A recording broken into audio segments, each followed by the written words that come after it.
Hey everyone, it's your non-rehab going host, LA here. We are here with Jared, and we're about to rip into the Calgary Flames. Let's get it. It's good to be All right. back. First time, long time? Second time, long time? I don't know how Second many times. time, long time. This season, it's going to be a lot more than last year. That's for sure. Dedication is what we're putting out here at the Dash 2 podcast. Some interviews on the way too. Stay tuned for that. We're going to be locked in this year. All right, let's get into it. Last year, Calgary Flames, 27-50-5. Absolutely disgusting performance from a team that at the beginning of the season we were thinking borderline playoffs. That record was good for 59 points, 24th place in the league, and 5th in the Pacific Division. So far this offseason, they have $19 million in remaining cap space, which holy fucking shit, that's a lot of money. Their GM, Craig Conroy, is going into his second year, and their head coach, Ryan Huska, is going into his second year as well. Tuc, what did you think of this team last season? It was surprising how bad they were. That's for sure. Last year was Hubie's second year there, right? So Yeah, you thought definitely. that Chem, maybe he'd get going again. They brought in Kadri. Obviously, they kind of didn't have the highest expectations, but I wasn't expecting them to be a bottom feeder almost like they were. But it isn't that surprising that they were that bad because they kind of just I don't know, they're just kind of in that limbo stage of they got a decent roster and they're not really in the position to tank, but they're also not good. So it's they're in this middle gray area of where the fuck do we go? Yeah, it was kind of one of those years where you come into the season with expectations. Obviously, they started off slow, and then our new favorite defenseman Nikita Zadorov was shit talking everybody on the team. That's usually never a good sign for a bottom pairing defenseman to come out and just start saying that everybody sucks. Yeah. So, and then between that and Lindholm having a down year, there was really go ahead. I was gonna say too, the whole Markstrom thing that fucked their whole year up. They handled that Yeah. situation that from the jump. That I feel like that kind of started the season off. I remember with those rumblings, and then they kind of just from there everything just seemed like it snowballed one thing after the other, and then boom, they turned into a seller by the deadline. So I don't got too much high expectations for this team for this year. I don't know if we want to talk about kind of their roster situation here at Yeah. all. So I would say last year, kind of the only bright spot was Uyghur kind of picked up the pace on the back end.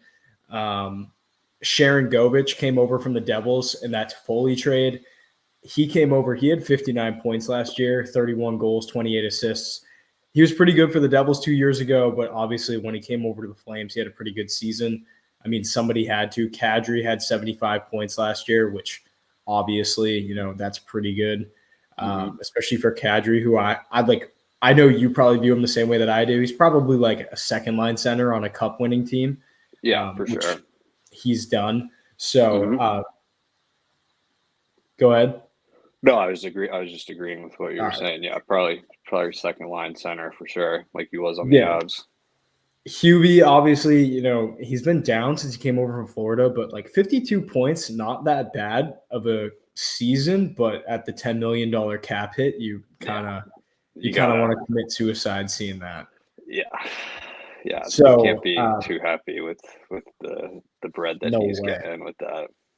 But I don't know, man. It's just are they building a new arena, or is that yeah, so the Saddle Dome's supposed that's to get taken confirmed? down, I think within the next couple of years. But I mean, It seems to me like it feels like that they're kind of going to be in this phase until they get that arena, and then I can probably see them, starting to get back into it. But until that happens, and it's this roster that they have now, I don't know, maybe, but because they kind of made a run like towards the end of the year, didn't they? Where they were Yeah, they almost started getting ripping off themselves wins. back.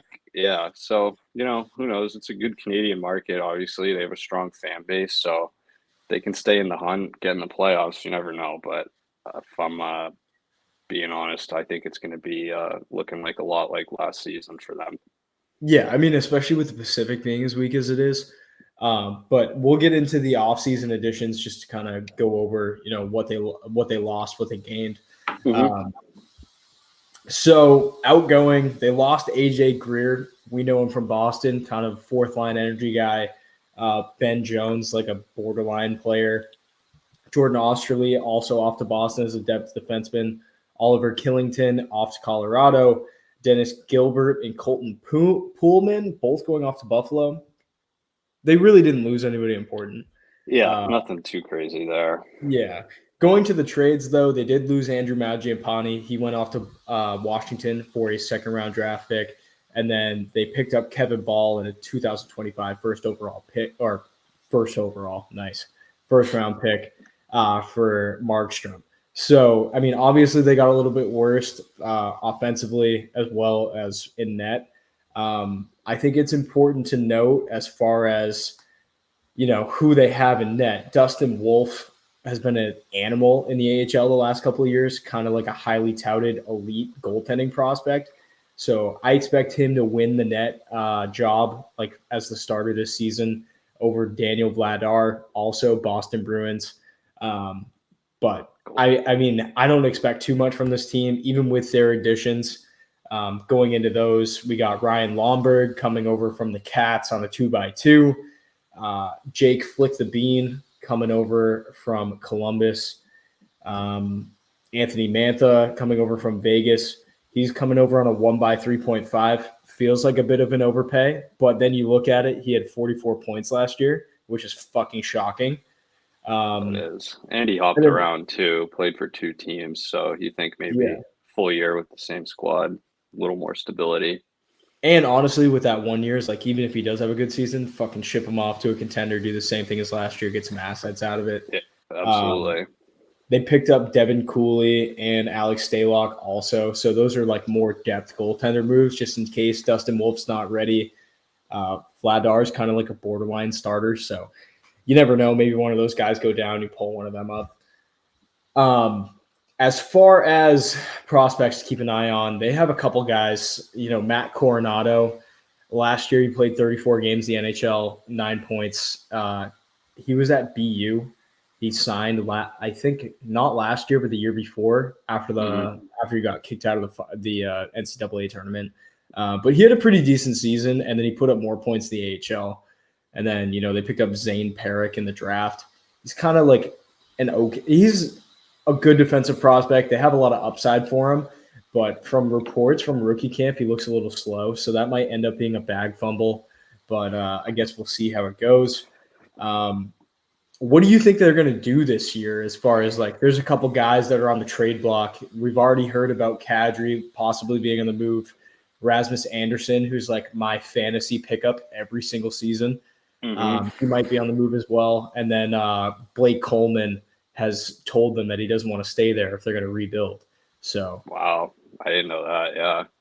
Yeah. yeah, I I mean, mean, my I see them honestly being another seller. I don't really see the point in keeping some of these skill guys that they have, if they're just not gonna be a playoff team. I mean, obviously you got to put somewhat of a good product on the ice, but I can definitely see a guy like Kadri or Anderson. And now if you're saying that Coleman doesn't want to be there for a rebuild, I mean, I don't see him being a competitive team. So I definitely think they're not done moving pieces around. It seems like they're especially after I know it was a little bit ago still, but even after Kachuk and Johnny Hockey, RIP, after those two left, that kind of felt like it was the beginning of the end of that kind of core of those good Flames teams, and they got a couple pieces. I don't even know if they have pieces left from those teams, but it seems yeah, like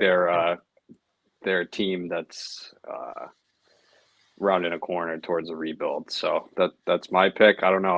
I'm really bad at these predictions. So knowing this, they'll probably finish like top 3 in the Pacific this year. Yeah. But if I had to guess, I would say them being more of a borderline seller, if Yeah, I anything. mean, as far as like the Kadri deal, it kind of sucks because he's got 6 years left on his deal. So definitely a lot harder to move because it's Yeah, $7 million. yeah. I And he's I what, mean, like 34, yeah, probably. he's getting up Yeah, there. yeah. So that's a tough contract to move. They might, Yeah, they, and a they lot of might. teams would probably sell their left nut to pick up a guy like that. Oh Like yeah. Colorado would trade fucking Casey Middlestat and whatever else Oh, they wanted in a second to get him back. oh yeah.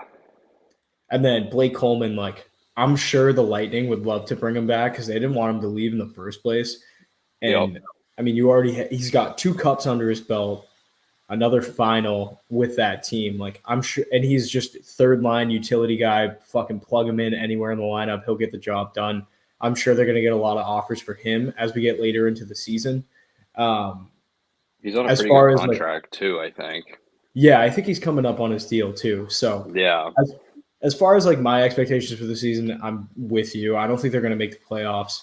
I would see them as like a strong seller later on in the year. Anybody who's having a good year, fucking see you later, Yeah. and just go full blown for the rebuild. It worked for the other Alberta neighbor, especially when they were about to build the new arena. They fucking draft McDavid and then christen the new arena with the second coming of Christ.